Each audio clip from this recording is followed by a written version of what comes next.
Hi, this is Eric from Corumdale Farm. Today we're going to convert the... Gee, it's freaking wasp! Get out of my garage! Hold on, we gotta get rid of the wasp. No, get out! Get out! Get out! No, I said, get out of here! Get out!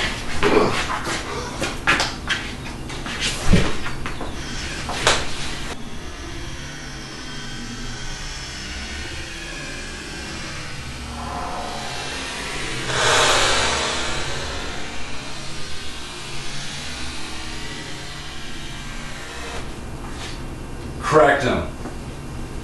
Cracked him and whacked him. Whew. It's wasp season here, I guess.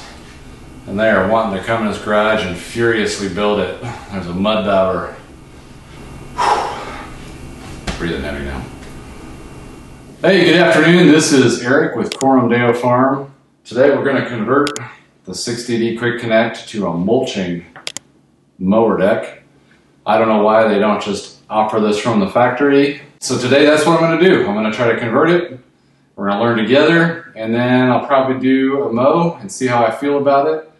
And in general, I believe every lawn mowing advice I've seen out there is just make it a mulch deck. It's not feasible to collect acre upon acre of grass clippings, and I don't have anywhere to put it. The side eject is just a mess. It leads to clumping, and I have to pass over multiple times to kind of kick it off the lawn or kick it out the back into the pasture. In general, I believe for the health of the grass, it's way better to mulch, and you get much finer pieces that can help improve just the overall topsoil quality. And it just seems like in general, mulching is just the way to go. So I would have appreciated it on this very expensive deck that John Deere would just make it a mulch kit that you can maybe turn off if you don't, you can remove the baffles or something. Come on, John Deere, just throw us a bone here on these expensive attachments to let this just be mulch from the factory. It's huge. It's funny to see it here in my garage. This is a big old mower deck, so I'm really appreciating its size. But we're gonna make it a little bit better today, a little more compatible with Oklahoma, right here, right now.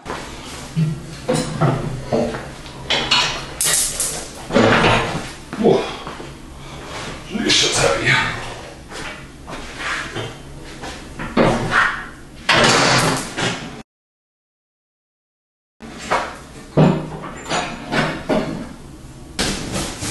This is the box I got from the factory.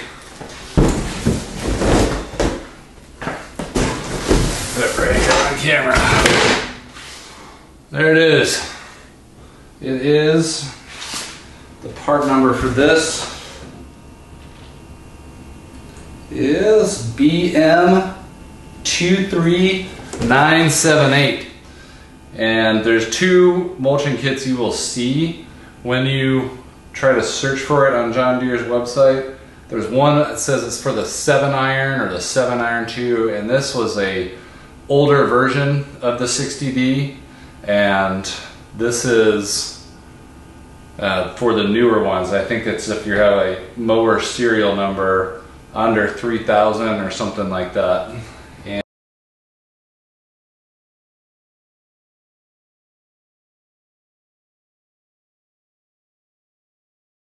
And so, yeah, BM23978. And we'll see if it's right. I really worked with the parts department at my local John Deere dealer to get that number right before I walked out the door. It's a little bit cheaper than the other Model 2. So let's see what we got here.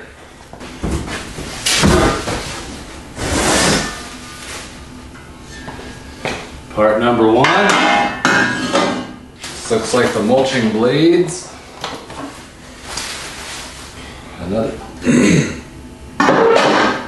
part. And the manual. So it's only 3 little things in that box. I guess I'll read this manual a little and then I will get back to you all. Yeah, I thought the instructions were terrible. it was really hard to situationally, I don't know how they drew their pictures, but they could have just shown a top picture here and said part A goes here, part B goes here. I mean, the way they zoomed up close and stuff is really bizarre, but it's clear you're trying to turn each little blade section into its own little mulching chamber with probably some wind or airflow allowed between them. And there's just two parts. There's two baffles here. One will slip in between here, and it kind of clips over the edge of this existing metal structure. And then the big one comes over here, and there's just a couple screw points that are already pre-drilled into the frame, and then there's some clips over that kind of go over this metal baffle over here. So it doesn't look too difficult to get in place, so I'm gonna get it hand thread tightened here on these two baffles, the little one and then the big one, and it blocks the side eject. And then we're gonna try to take the blades off, which will be interesting to see how, I mean, these blades already look so rusted. Holy cow, they look like they've existed a long time, and this is a brand new mower deck.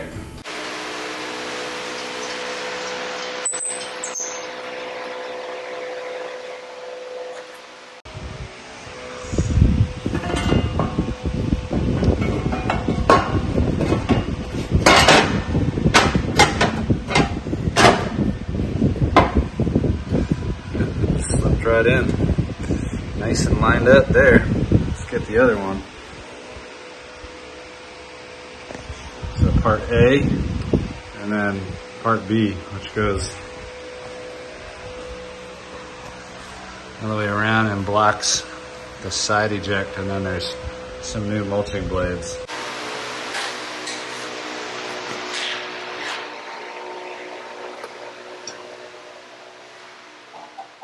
Right side, which would be the right side where the mower ejects. When I flip it over, it's like right underneath the ejection flap. So I'm gonna see if I can just remove that flap, which I'd appreciate anyways. And then I have to secure it, so I'm gonna have to flip it over, but I'm gonna try to work on the blades here.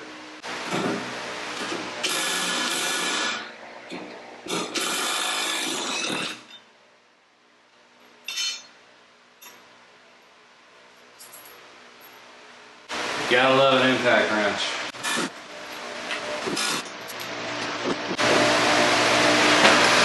Look at these things. It's been like 5 mows. Seems to be a bit of a serrated edge here.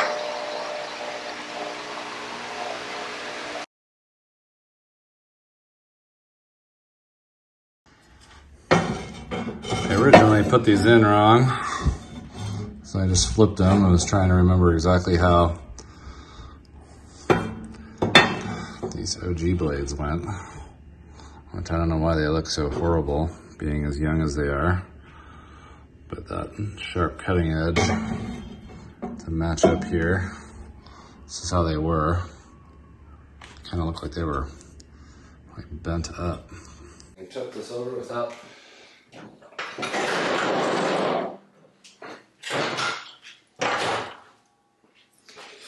crashing and breaking my camera.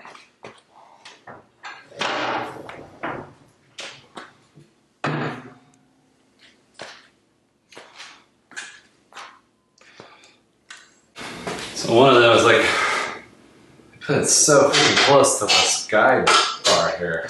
Why is that necessary? I've done it this way.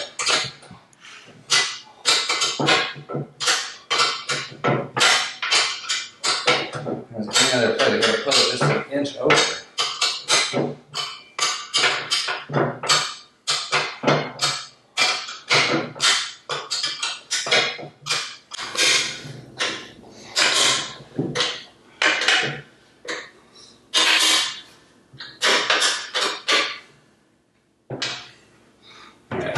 I'm going to take this side ejector off completely because I don't think there is any need for it anymore.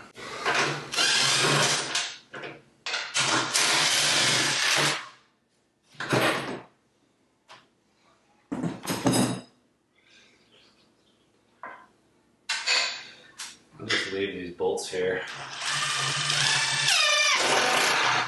I might not lose them.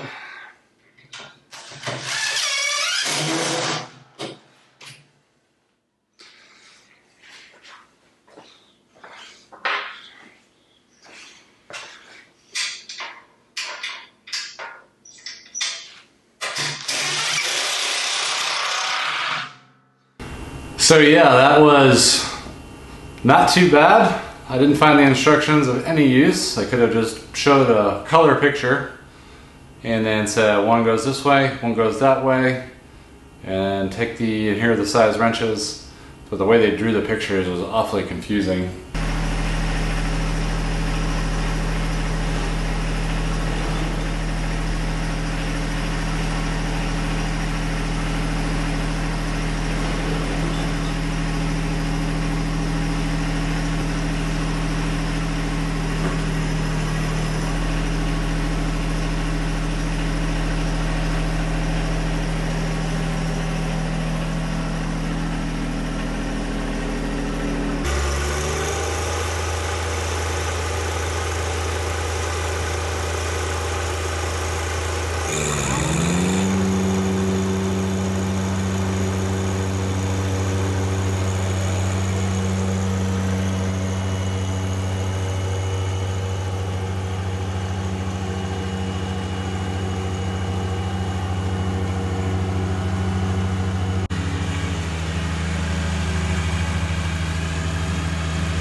Okay, so I wanted to do a little bit of live commentary without a whole bunch of fancy drone B-roll of me mowing the lawn.